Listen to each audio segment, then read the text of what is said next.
Hey, everybody. Hope you're doing well on this Wednesday morning.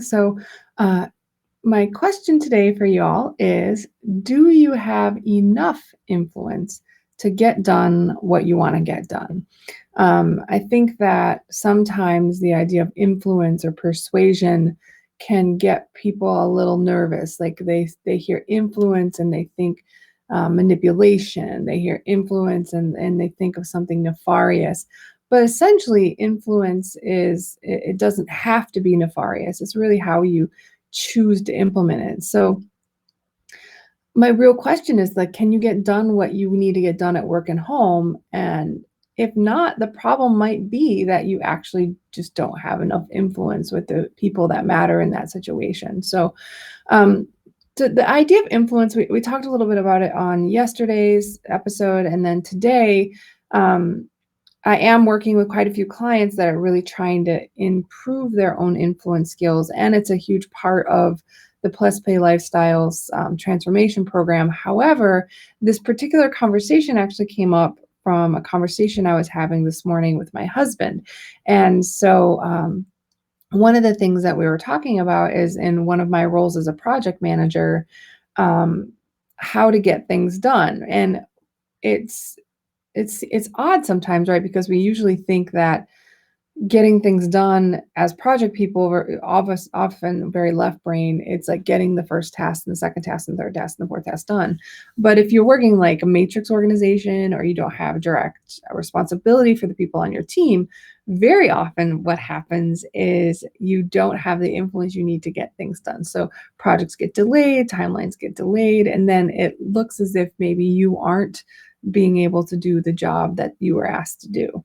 By the way, before I forget, my name is Jackie Schwab. I am the founder of the Press Play Lifestyle Signature System for creating a life by design, not by default, and also a professional success coach. So if influence is so important, right, as we just talked about, then like what are some strategies that we can all employ to begin to increase our influence skills, right?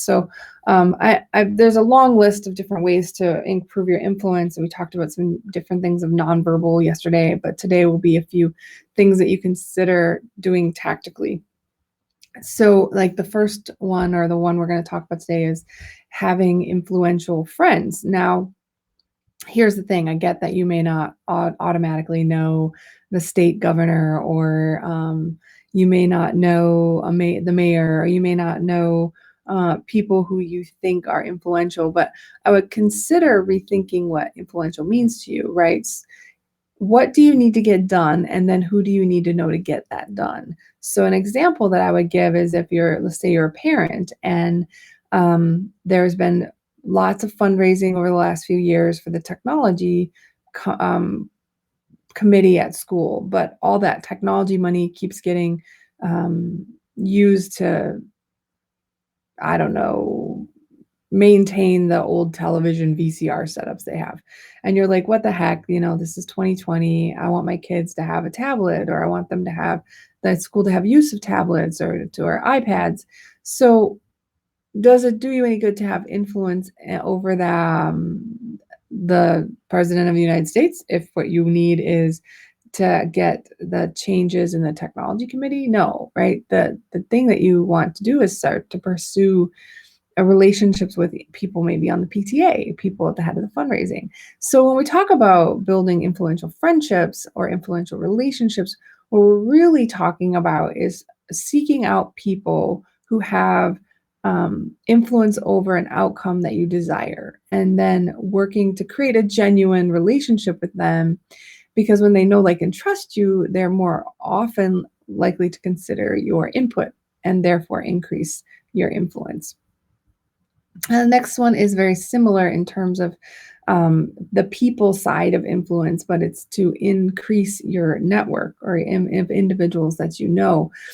Now, this one can be dicey, and also, head into some of those like nefarious places as well. But the intent with networking isn't to go out and see how many people you can add to your friends list, or how many people do you know on LinkedIn, or any of that. What it really is about is how many maintained relationships do you have in areas that you have interest? So, one thing that I do tell a lot of my clients, especially those who tend to be a bit introverted, is put half an hour on your schedule once a week and then go send an email to say hi to an old colleague, right? Or go to LinkedIn and get on your messaging and send a message out. Or if you see a great article that's specific to your field, then share that article with someone that's in your network. But it's very easy to lose track of networking if you don't actually have some sort of minor process for keeping in touch, especially if you're a bit more on the shy side or quieter side. It can be a little harder for you to express yourself through networking. So putting it on your calendar can be really helpful. And then, like, the third option or third idea that I wanted to touch on today was the idea of increasing the skill of having influence. Now, that may seem silly, but we're literally doing that right now, right? If you want to have more influence skills or persuasion skills, then learn some techniques. There's a great book out there called Impossible to Ignore, and it's a whole bunch of small techniques on how to increase your influence. There's yesterday's episode of P3TV where we talked about other ways to be seen, right? Or to be memorable. All of those things are opportunities for you to work on and learn that skill and practice it, right? Because we get better at the things that we practice and track. We don't get better at things that we ignore. So that's the third way that you can increase your influence.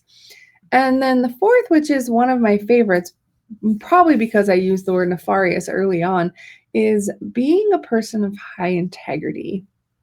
If you do what you say you're going to do, and if you tell the truth and you interact with people on an authentic level and treat them with respect, that usually is reciprocated, right? People mirror that back to you. So if you do what you say you will do, in general, that level of higher integrity is going to automatically increase your influence with the circle of people that you spend time with that know that you have higher integrity.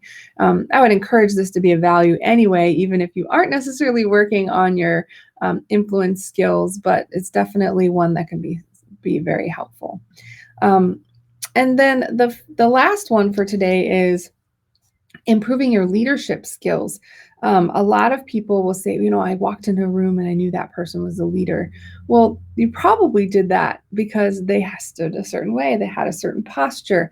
They are charismatic. They started leading the conversation. They looked at you. They mirrored your body language, like all those things we talked about on prior episodes. But the good news is leadership, while in some people is an innate skill set, it's also a skill set that you can learn. So you can go to leadership conferences, you can read books about leadership. I'm a big fan of The Compound Effect, which is a book by Darren Hardy. There's Watership Down. There's a whole bunch of great leadership books out there. Good to Great by Jim Collins. That really can help you find one of those many traits and skills of a good leader and to work on that skill. One of the key tenets of a growth mindset for a leader is, one is be willing to work hard, two is be willing to learn a new skill set, and three is to take feedback from others about areas in which you can improve. So if you want to be a good leader and you want to increase your influence, then two ways to do that are to let your immediate peer contacts know that you're doing that and request feedback. And of course, engage yourself with a leadership coach who can help you assess where you might have some blind spots, even assess where you might have some hidden strengths and help you leverage them. So leadership skills are a component of influence. Again, depending on what you're trying to have influence on, right? If you're trying to influence the PTA to buy some tablets, you probably don't need to go take a course on leadership. You may just need to be involved and need to have high integrity and make a plan to increase the network to include the people on those committees. But leadership skills are definitely a way to have a growth mindset and pursue increasing your influence. Now, just a note on this, and I think we've said this many times before, but not all these tips are going to work for everyone. If you're paralyzingly introverted, maybe going out and meeting a high influence friend isn't going to be something you're stepping out of the gate with right away. But you can be a very high integrity person, and then that in and of itself will assist you. So, take what you need and leave the rest. But some of these skills, some of these tactics are helpful for you when you're trying to increase your influential network.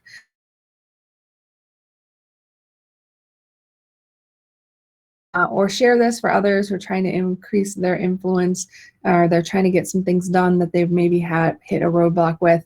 Join our Facebook group. It's called Success with Balance for Entrepreneurs, and there are a whole lot of other people in that group that are also reaching for success and also trying to increase their influence. So who knows, maybe you'll meet someone in the group that is going to be part of your new influence network. So this is Jackie Schwab reminding you to embrace your pause, play the game that you want to win, and prosper with a lifestyle by design and not by default. All right, kids, I'll see you tomorrow. Have a good one. Bye.